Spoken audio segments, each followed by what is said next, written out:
Bonjour à toutes et à tous. Corrigeons le questionnaire du chapitre 0 bis. Bien, alors, commençons par la première série de questions. Au cours d'une séance d'activité expérimentale, un élève a répété 6 fois de la même façon le volume V d'une éprouvette graduée, dont la valeur constructeur est V référence égale 100 ml, à la température de 20 degrés Celsius. Pour cela, il repère la valeur de la température de la salle au niveau de sa paillasse. Il remplit l'éprouvette graduée avec de l'eau jusqu'à la graduation 100. Il tare une balance au décigramme avec un bécher sec posé dessus. Il verse alors dans le bécher le contenu de l'éprouvette et note la valeur de la masse m d'eau récupérée. Disposant d'une valeur précise de la masse volumique ρO à la température de la salle, il calcule alors, à l'aide de sa calculatrice, la valeur du volume V de l'éprouvette. Il obtient le tableau de mesure suivant. Alors voilà VO en millilitres et des valeurs qu'il a obtenues après mesures et calculs. Répond alors aux questions, il y a 10 questions à résoudre. Question Q1. Explique brièvement comment l'élève a calculé la valeur V du volume de l'éprouvette. Alors, un élément de réponse. Eh bien, ρ égale M divisé par V, ρO, la masse volumique de l'eau. Alors, l'élève a mesuré la masse M d'eau contenue dans l'éprouvette lorsqu'elle est remplie jusqu'à la graduation 100 et divise par la valeur qui lui est donnée par le professeur, la valeur de ρO. Explique Q2, donc explique pourquoi l'élève, bien qu'ayant manipulé dans les mêmes conditions, ne trouve pas la même valeur de V à l'issue de chacune de ces opérations. Bien. Alors, un élément de réponse, les résultats ne sont pas les mêmes en raison d'erreurs liées essentiellement à l'expérimentateur, au matériel qui ne peut être parfait, quelle que soit sa qualité, et au protocole expérimental mis en œuvre. Donc, il y a toujours des erreurs, et parfois évitables, mais aussi inévitable en raison de la qualité du matériel et puis avec d'autres causes éventuellement. Q3. À l'aide du menu statistique de ta calculatrice, donne une estimation non arrondie de la valeur V meuse, de la valeur donc V mesurée du volume de l'éprouvette. Explique brièvement. Alors, donnons un petit élément de réponse. Voilà, donc on va enlever le cache qui va montrer le tableau obtenu à la calculette. Après avoir saisi donc les valeurs obtenues par l'élève, on obtient les paramètres statistiques sur l'écran de la calculatrice, reproduits ci-contre. Voilà, les valeurs de quelques paramètres statistiques. Alors, on a x bar, qui est la valeur moyenne, on a ici Sx, qui est l'écart type expérimental, et n égale à 6, c'est le nombre de mesures réalisées. On a donc V mesuré égale x bar, égale valeur moyenne des mesures, et on reproduit la valeur 100,069, etc., des poussières, en millimètres. Valeur non arrondie, provisoirement, attention, pas d'oubli de l'unité, même dans les résultats intermédiaires. Alors, question suivante, Q4. Q4, voilà, donner une valeur non arrondie de l'écart type expérimental de la série de mesures réalisées par l'élève. Alors, on va montrer un petit peu le tableau, de nouveau, le tableau de mesure. Cette fois-ci, ce qui va nous intéresser, c'est Sx. Tout à l'heure, c'était x bar, qu'on avait bien mis en évidence. Maintenant, c'est Sx. Sx, écart type expérimental. on le recopie, 0,772,3 et des poussières en millilitres. Ne pas oublier l'unité de volume. Car aussi bien x bar que sx, eh bien, tous les deux ont une unité, la même unité. Question suivante. Quelle est la signification de l'incertitude type A, petit u, associée à la série de mesures réalisées? Alors, c'est du cours, l'incertitude type A permet de chiffrer la dispersion des mesures. Question Q6. Calcule une valeur non arrondie de petit u. Posez le calcul. Alors, à ce niveau, il y a une formule qu'il faut retenir pour calculer l'incertitude à partir de l'écart type. C'est u égale sx sur racine de n. N étant le nombre de mesures.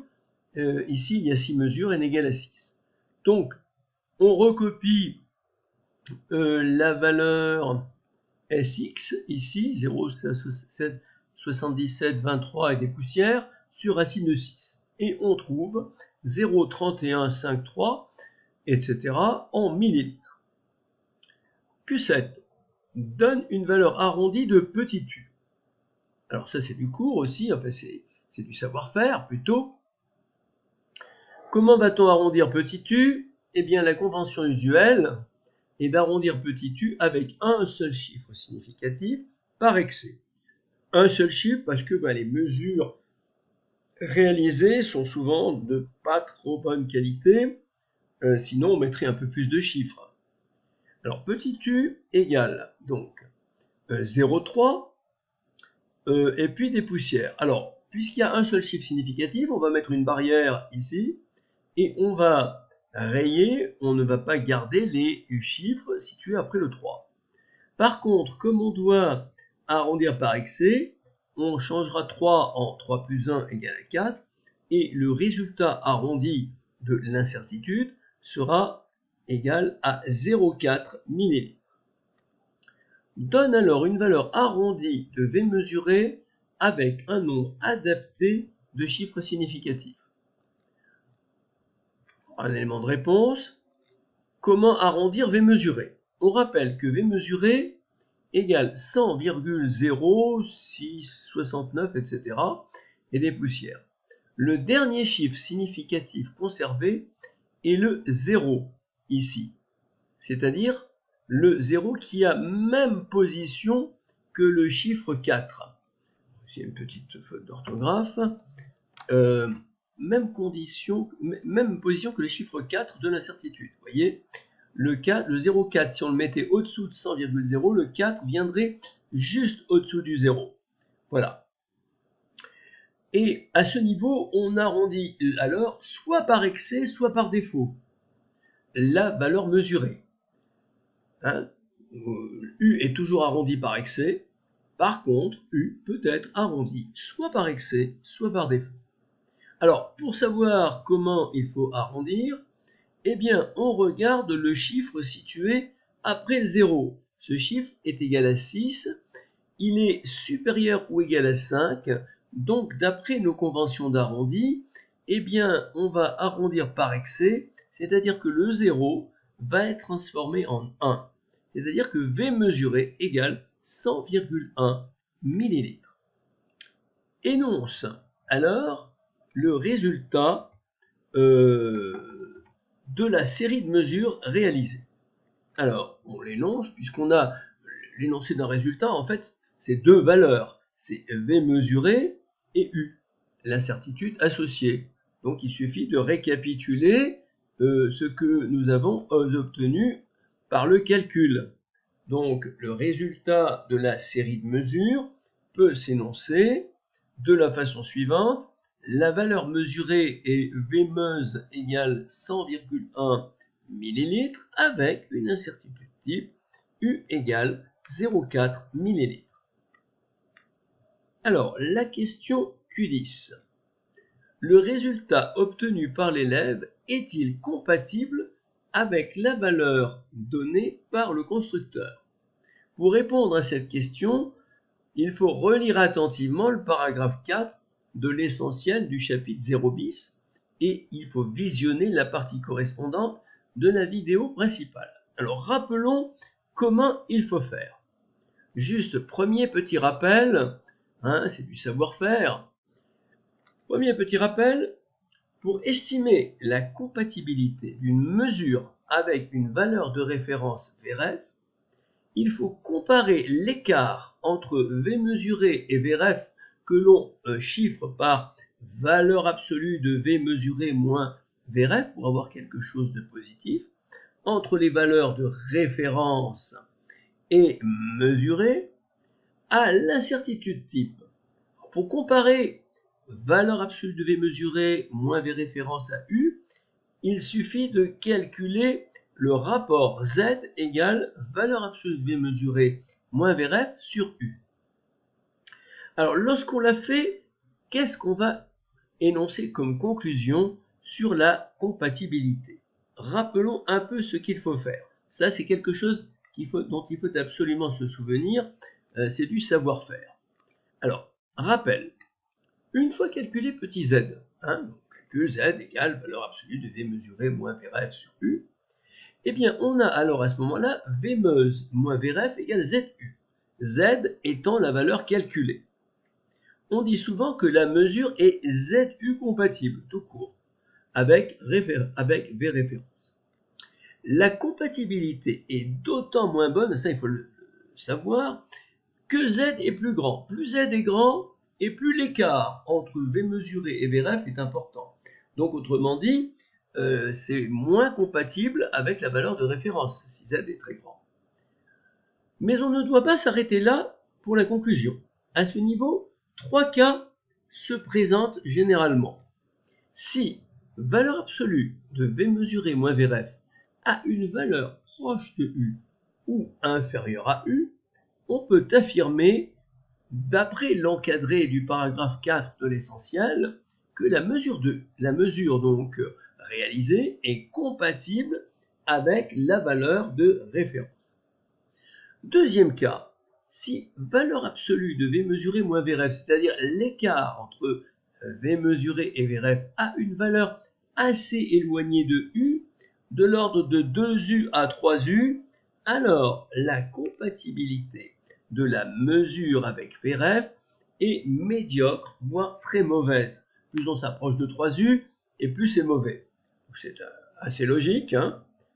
Et puis enfin, si V mesuré moins VREF a une valeur supérieure à 3U, on peut estimer que la mesure n'est pas compatible avec la valeur de référence. Alors ici, qu'est-ce que ça va donner? Faisons le petit calcul attendu. Le calcul attendu, c'est le calcul de Z égale valeur absolue de V mesuré moins VREF sur petit u. Alors on avait trouvé 100,1 millilitres pour la mesure du volume, l'estimation du volume, moins 100 c'est la valeur de référence annoncée par le constructeur de l'éprouvette, divisé par 0,4 millilitres. Ce que nous avions trouvé tout à l'heure par le calcul. Alors, ce qui fait 0,1 sur 0,4 égale 0,25. D'où, au final, V mesuré moins VREF égale 0,25 U. Vous voyez, on multiplie U par 0,25. Et ce résultat montre que l'écart entre V mesuré et V référence est bien inférieur à U. Donc, ça veut dire que la mesure est compatible avec la valeur de référence. Voilà la conclusion que l'on peut en tirer. Alors, deuxième exercice, deuxième situation. Mesure de la vitesse du son. Un groupe de 10 élèves a mesuré dans les mêmes conditions la vitesse V du son dans une salle de classe à 20 degrés Celsius.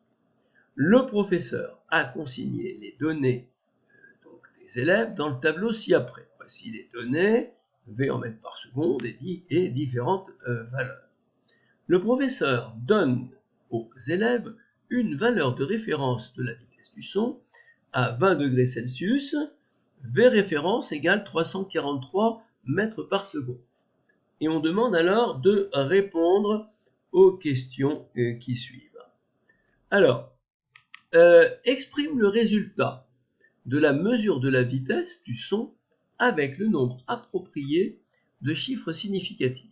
Développe ta démarche en réinvestissant les étapes suivies dans les questions précédentes. Donc cette fois-ci, on ne va pas vous guider, c'est à vous de reproduire tout le raisonnement développé dans les questions précédentes pour arriver justement au résultat de la mesure, c'est-à-dire en exprimant avec le nombre approprié de chiffres significatifs la valeur mesurée et aussi l'incertitude. Parce qu'un résultat de mesure, c'est deux choses. C'est la valeur mesurée assortie de son incertitude. Alors, regardons un petit peu le résultat avec ce qu'on a obtenu sur la calculette, sur l'écran de la calculette. Pardon, excusez-moi, voilà. Alors, commentons un peu cela. Calcul de la moyenne et de l'écart type avec la TI 83. Voilà ce qu'on a obtenu. Et ce qui est important pour nous, c'est deux paramètres statistiques, c'est-à-dire x bar, la valeur moyenne de x, x étant ici la vitesse du son, d'accord, et de Sx, l'écart type expérimental. Alors, V mesuré, on a vu dans le cours que la valeur mesurée, c'est la moyenne des mesures réalisées, en supposant qu'elles sont toutes équiprobables, c'est-à-dire réalisées dans les mêmes conditions. V mesure égale V bar égale 339,2 mètres par seconde. Écart type expérimental.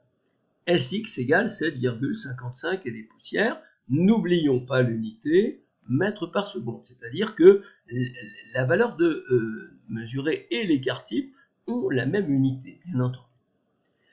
Il y a 10 mesures, donc on va en déduire la valeur de l'incertitude type A, c'est-à-dire U égale Sx sur racine de n.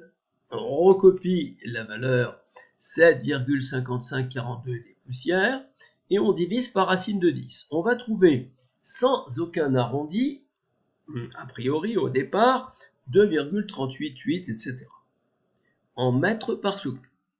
Maintenant, il va falloir arrondir, évidemment.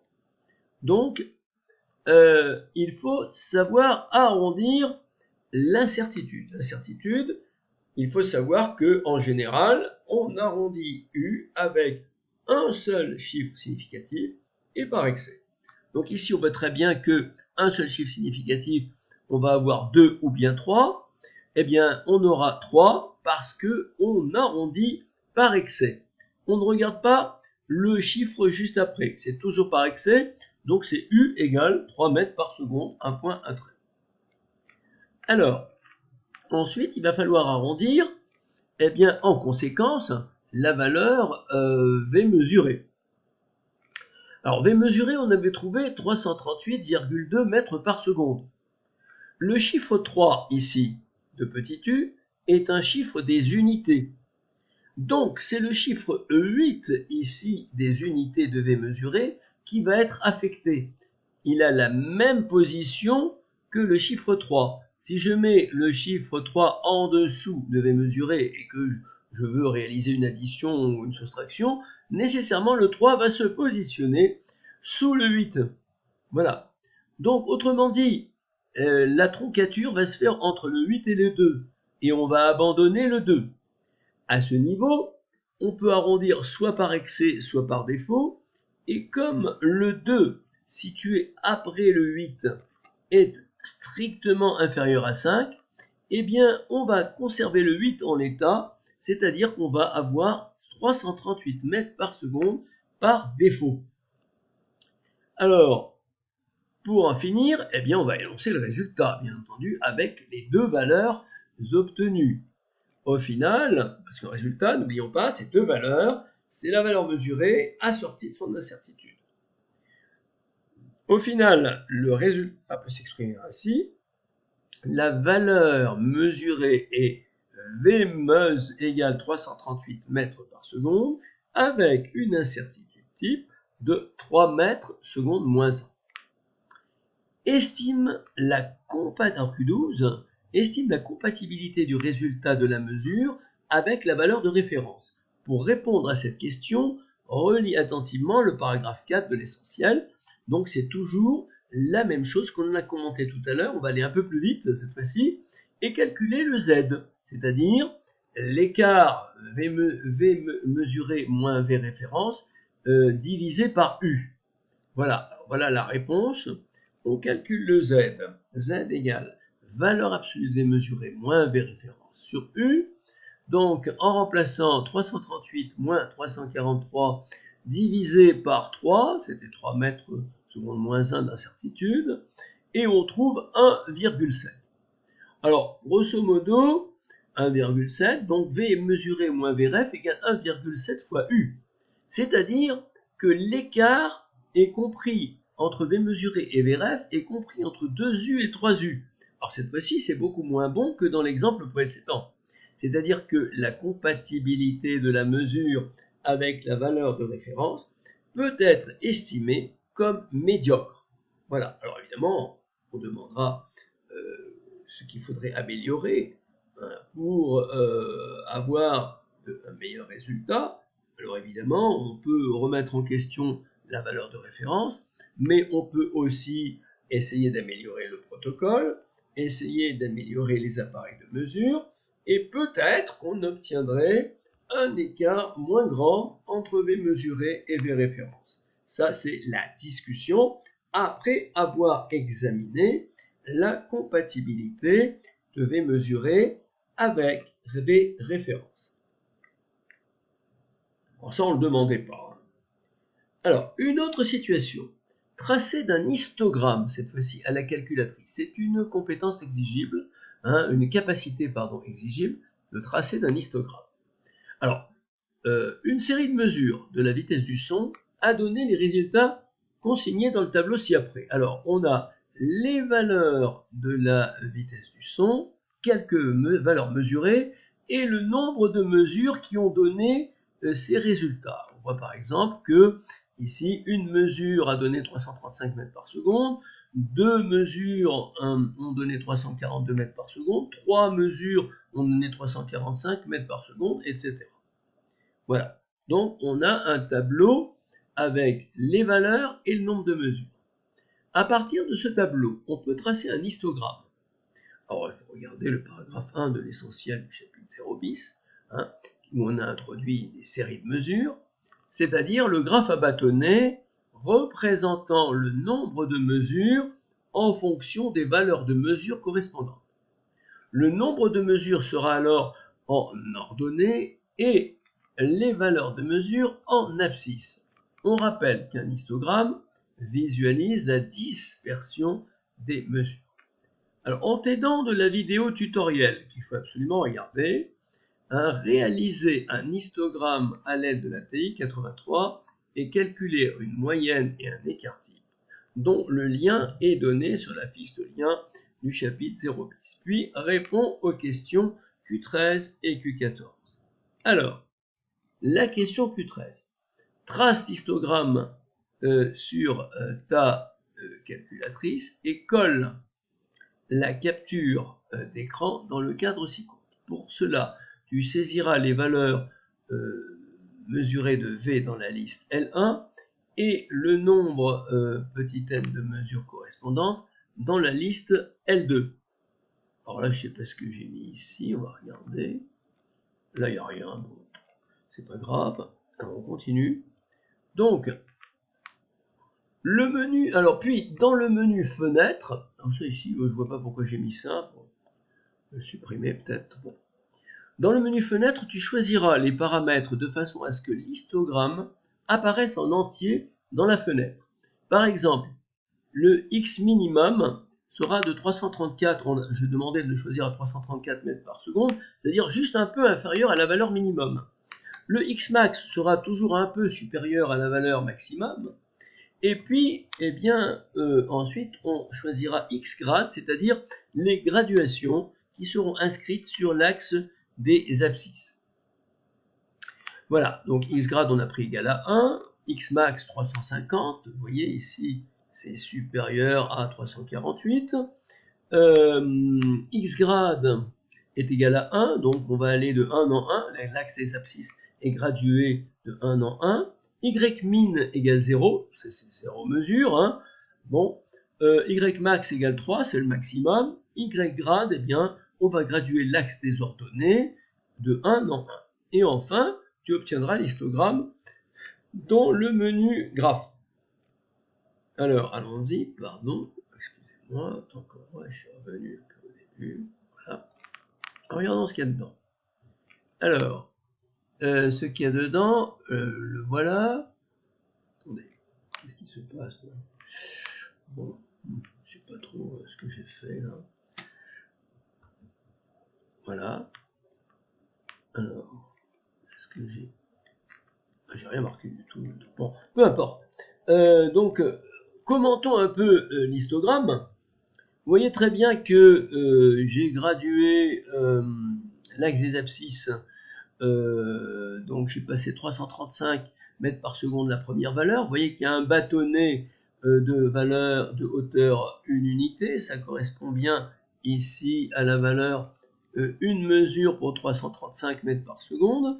Hein, par exemple, pour commenter la cohérence de l'histogramme, ici nous avons alors 347, 46, 45, 345 mètres par seconde, et on a 3 mesures à 345 mètres par seconde. Vérifions si on a bien ça. 345 mètres par seconde, oui, effectivement, il y a 3 mesures. Donc, vous voyez que l'histogramme, ce diagramme à bâtonnet, est bien cohérent avec le tableau de mesure. À l'aide du menu Stat, écris le résultat de mesure avec le nombre approprié de chiffres significatifs, puis tu détailleras ta démarche. Alors, ici, je crois que j'ai dû mettre là un tableau de mesure obtenu à la calculatrice. Le voilà. Et j'ai donc encadré en rouge ce qui va nous servir, c'est-à-dire X bar et SX. Alors, regardons, petit élément de réponse, c'est toujours pareil, hein, finalement. La valeur mesurée et la valeur moyenne pondérée des résultats sans arrondi. Alors sans arrondi, on a V mesuré égale, et je recopie, 343,3333 en mètres, sans oublier l'unité, en mètres par seconde. Ensuite, eh bien, on recopie l'écart type expérimental, sans oublier les mètres par seconde. Voilà. Ensuite, eh bien, on va arrondir. Donc, en fait, on va plutôt calculer l'incertitude type d'abord. Alors, U égale SX sur racine de n, c'est quelque chose à retenir. Et l'on fait le calcul à la calculette. On trouve 1,499 poussières. Donc, on divise par racine de 11 parce qu'on a en tout 11 mesures. Hein, voilà, donc il faudra faire attention de ne pas compter 1, 2, 3, 4, 5, 6 mesures. Non, parce qu'il y a des mesures qui se répètent. Voilà, donc on a 11 mesures. Voilà. On divise et on a quelque chose, on a 1,499 et des poussières. Alors ensuite viennent les opérations d'arrondi. On arrondit d'abord et toujours l'incertitude U. C'est elle qui va guider la valeur V mesurée, l'obtention de la valeur V mesurée. Alors, un seul CS par excès, U égale 2 mètres secondes moins 1. Donc, on n'en veut qu'un, on coupe ici, et de toute façon, quel que soit le chiffre qui suit le 1, on arrondit par excès, on met 2. Maintenant, comment arrondir eh bien, la valeur mesurée?